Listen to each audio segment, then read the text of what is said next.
आज शनिवार का दिन है, जिस दिन अपन इस दरिद्रता से मिलने के लिए पीपल के पेड़ के नीचे आए हैं। हिंदू धर्म में ये दिन पीपल के वृक्ष के लिए पूजनीय होगा।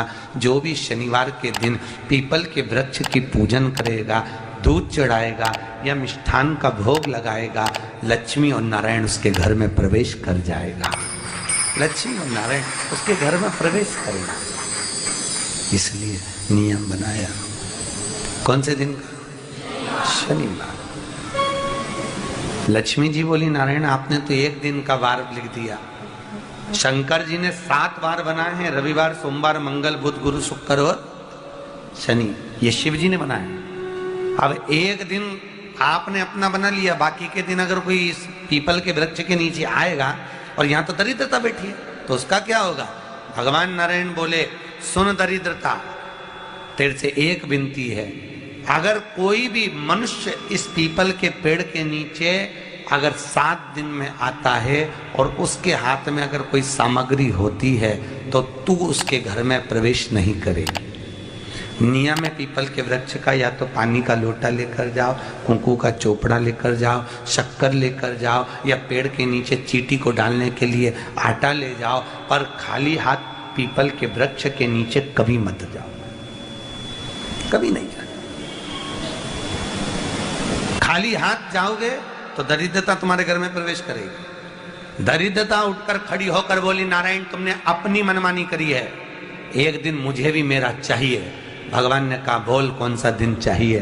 दरिद्रता कहती है, रविवार के दिन इस पीपल के वृक्ष के नीचे मैं दिन भर नृत्य करूं, इसमें रहूं, और जो यहाँ आए रविवार को मैं उसके घर में प्रवेश करूं। भगवान ने कहा, ठीक है। दरिद्रता, रविवार का दिन एक ऐसा दिन रहेगा जिस दिन तू इस पीपल के वृक्ष के नीचे नृत्य करेगी, और जो आएगा इस पीपल के वृक्ष के नीचे तो उसके साथ प्रवेश करेगी। मैंने तुझे वर दिया। इसलिए हमारे यहाँ केवल पीपल का वृक्ष अगर दीवार में भी लग जाता है ना, किसी की फैक्ट्री की दीवार में, किसी के घर की दीवार में पीपल का वृक्ष अगर लग जाता है, पीपल का पौधा लग जाता है, उसको कितना भी तोड़ लो वो वापस लग जाएगा। फिर तोड़ोगे फिर लग जाएगा। अगर पीपल के पौधे को तोड़ना है तो केवल रविवार का दिन एक नींबू, एक मिर्ची और बमूल का कांटा, ये 3 चीजें रखने के बाद में आधे घंटे बाद रविवार के दिन पीपल के पेड़ को उखाड़ कर फेंक दो। दूसरी बार कभी पीपल दीवार में लगता ही नहीं, कभी नहीं लग सकता। केवल एक रविवार का, केवल एक संडे, इतवार का। घर में दीवारों पर अगर पीपल लग भी गया है, इसलिए पीपल के वृक्ष को उखाड़ने का, अगर घर में पीपल लगा हुआ है या पीपल का पौधा हमारे घर में लग गया, उसको उतारना, निकालना, लगाना, तो पीपल के वृक्ष को अगर निकाला जाता है तो रविवार के दिन, और अगर पीपल के वृक्ष को कहीं लगाया जाता है तो सोमवार के दिन या मंगलवार के दिन, बुधवार के दिन, इन दिनों में लगा सकते पीपल के वृक्ष कहीं लगाना।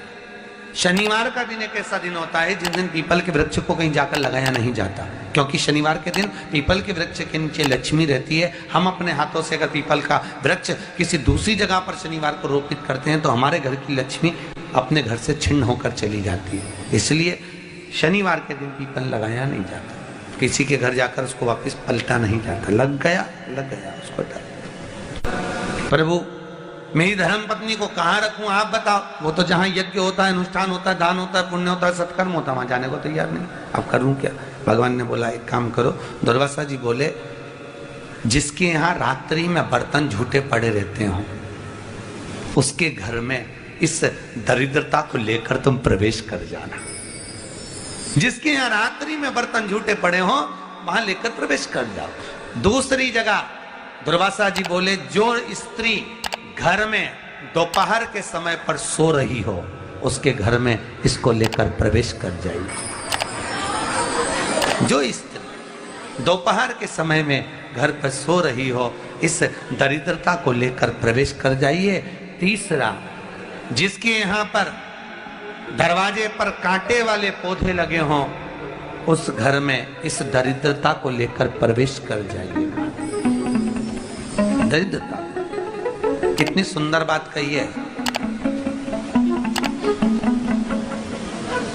दाता और विधाता, कौन कौन? दाता और विधाता। लक्ष्मी और दरिद्रता के सगे भाई हैं। कौन कौन? दाता और विधाता। दाता को फिटकरी प्रिय है, विधाता को नमक प्रिय है। ये दोनों हमेशा लक्ष्मी को और दरिद्रता को दोनों को समझाते थे, दोनों में प्रेम बढ़ाते थे। आज भी हिंदू धर्म की रीति है, यहाँ तो ठीक है, जिसके यहाँ पर भी अगर थोड़ी सी भी परेशानी होती है, थोड़ा सा क्लेश होता है, अशांति होती है, लक्ष्मी नहीं टिक रही हो, काम नहीं बन रहे हो, बहुत प्रयास करा जा रहा हो और हमारा कार्य नहीं होता, तो क्या करते हैं? फिटकरी और नमक को पानी में डाल देते हैं और घर में पोछा लगा देते हैं। आप लोगों ने आजकल फेसबुक पे भी पढ़ा होगा, व्हाट्सएप पे भी पढ़ा होगा। तो क्यों लिखा उसमें? उसका कारण ही केवल इतना है कि दाता और विधाता की प्रियता उसमें। माता ख्याति के जो 4 बच्चे हुए, इसमें जो 2 लड़के हैं, दाता और विधाता, उसकी प्रियता उसमें, उसकी पूर्णता उसमें। अब दुर्वासा जी बोले अपनी धर्म पत्नी को वहां लेकर, जहां कांटेदार पौधे लगे हों वहां पर लेकर प्रवेश कर जाइए। कांटेदार पौधों में उस दरिद्रता का निवास हो गया। कितना विचित्र कथा यहां वर्णन करी है।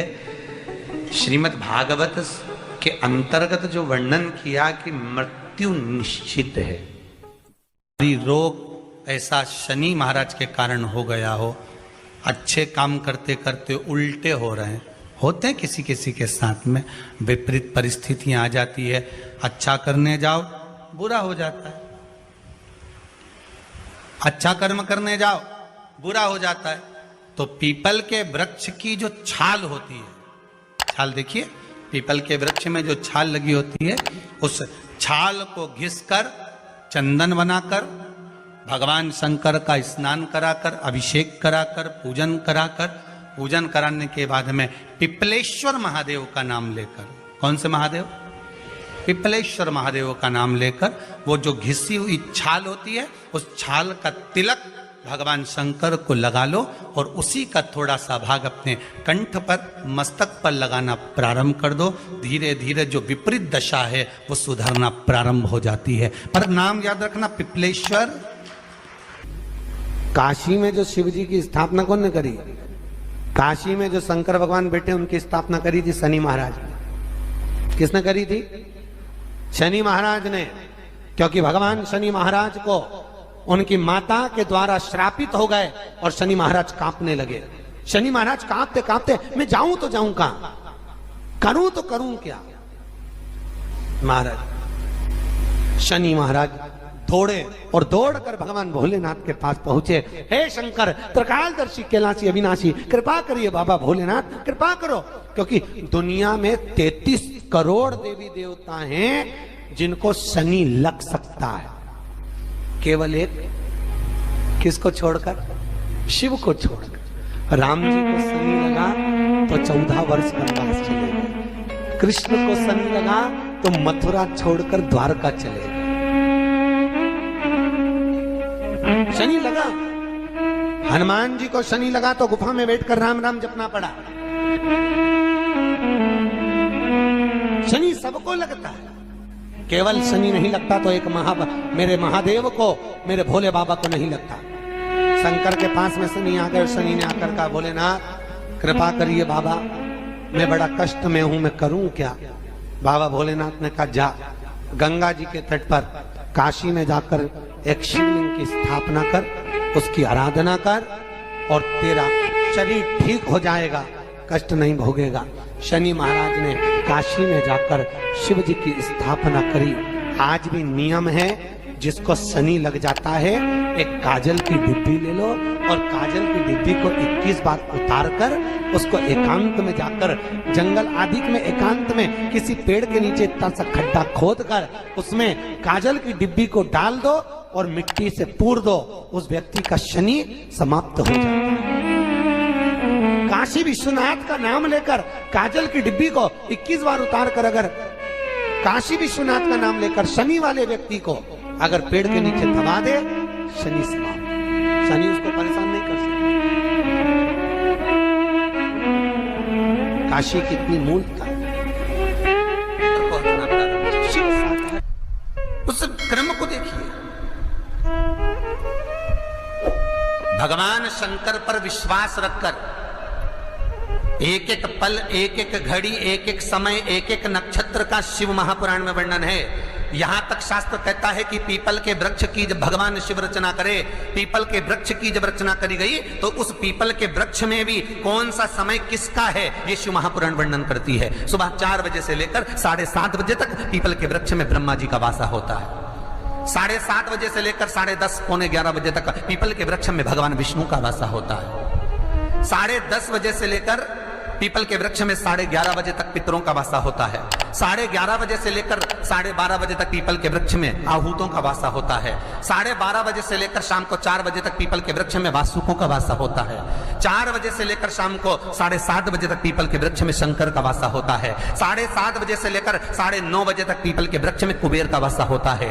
9:30 बजे से लेकर फिर कुबेर के वृक्ष में अन्य देवों का वासा चालू हो जाता है। इसलिए हमारा हिंदू धर्म कहता है, हमारे शास्त्र कहते हैं कि पीपल के वृक्ष को जब पूजा जाता है, पीपल के वृक्ष की जब पूजन करी जाती है तो सुबह 10:30, 11, ज्यादा से ज्यादा 11:30, ज्यादा से ज्यादा 12, उसके पहले पीपल के वृक्ष की पूजन कर लेना चाहिए। रात को कुबेर का वासा होता है, इसलिए पीपल के वृक्ष में दीपावली के दिन रात्रि को 8:30 बजे से लेकर 9:30 बजे के बीच में जो पीपल के वृक्ष के नीचे घी का दिया लगाता है उसके घर में कभी संपदा की कमी नहीं आती है, क्योंकि कुबेर स्वयं विराजमान होता है पीपल के वृक्ष के नीचे। क्यों? क्योंकि 11:30 बजे से लेकर 12:30 बजे तक पीपल के वृक्ष में पितरों का वासा रहता है, आहूतों का वासा रहता है, फिर वासुकों का वासा आता है। पितृ किसको कहते हैं? महाराज जो पूरी उम्र लेकर चले गए और उनके भीतर अभिलाषाएं बहुत थी, मैं ये भी करना चाहता हूं, मैं ये भी करना चाहता हूं, वो पितृ हो जाते हैं। आहूत किसको कहते हैं? जिस माता के गर्भ में बच्चा जन्म ले और मर जाए, या 6 महीने का गर्भ धारण करने के बाद अवर्षण हो जाए, जीव पड़ने के बाद 6 महीने के बाद अगर बच्चा गर्भ में भी शांत हो जाता है, कुंवारी अवस्था में शांत हो जाता है, जिसका विवाह नहीं हुआ ऐसा बच्चा जब शांत हो जाता है, अधोगति में कोई मर जाता है, सुसाइड कर एक्सीडेंट में किसी भी रूप में मर जाता है, तो वो आहूत कहलाता है।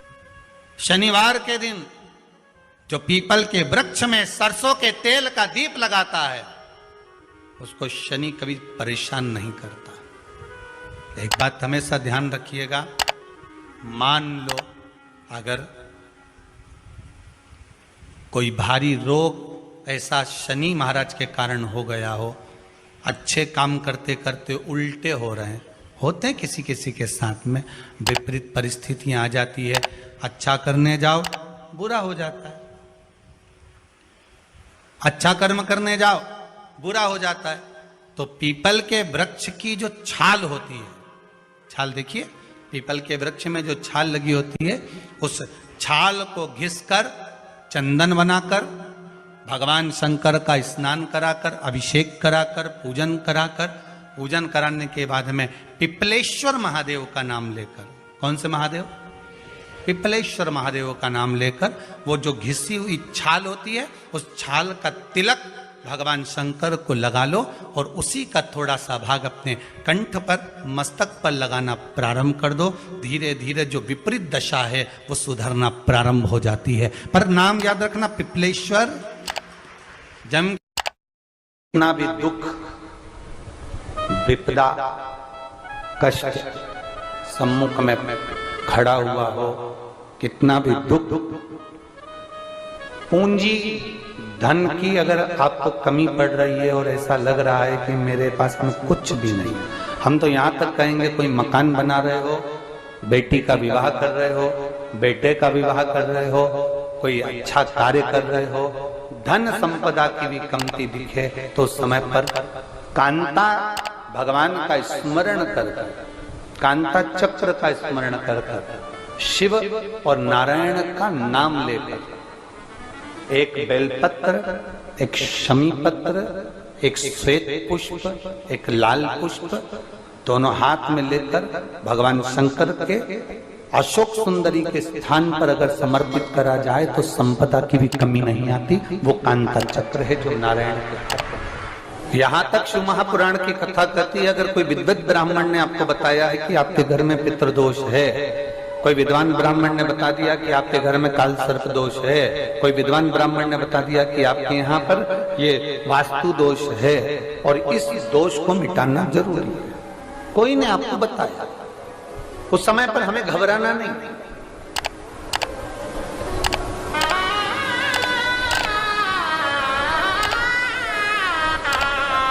उस समय में घबराने का क्रम नहीं है।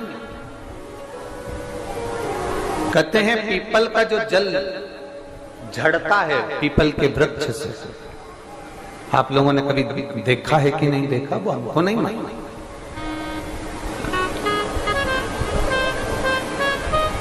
कितना भी अगर कोई वास्तु दोष बता दिया, पितृ दोष बता दिया, काल सर्प दोष बता दिया, कितना भी अगर कोई दोष बता दे, तो पीपल का जो जल वृक्ष में से झड़ता है, कभी कभी आप उसके नीचे हाथ रखकर देखना, थाली रखकर देखना, उसमें पत्थर पर देखना, तो वहां पर भी पानी के निशान आपको मिलेंगे, बूंद के निशान मिलेंगे।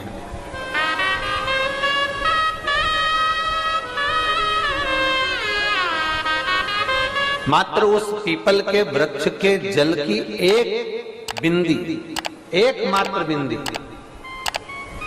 शंकर भगवान का जो शिवलिंग है जलाधारी है, चरण है, गणेश कार्तिकेय का स्थान है, अशोक सुंदरी का स्थान है, और प्रत्येक जलाधारी में से पानी बीच में से आकर नीचे की ओर गिरता है, नीचे की ओर गिरता है।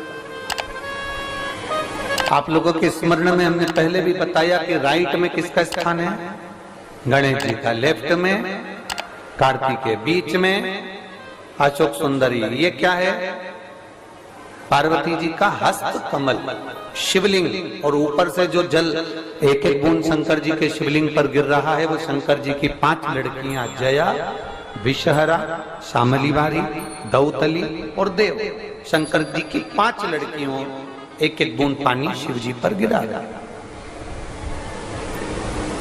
जहां जल नीचे गिरता है उस स्थान से जहां तक जल बहकर जा रहा है उस स्थान तक 33 कोटि देवताओं का स्थान,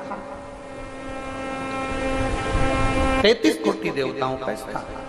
अब जहां पानी आया, जहां नीचे गिरा, उसके बीच में जो स्थान होता है, आप लोगों ने देखा है कि नहीं देखा? जिनने देखा है जरा हाथ उठाओ।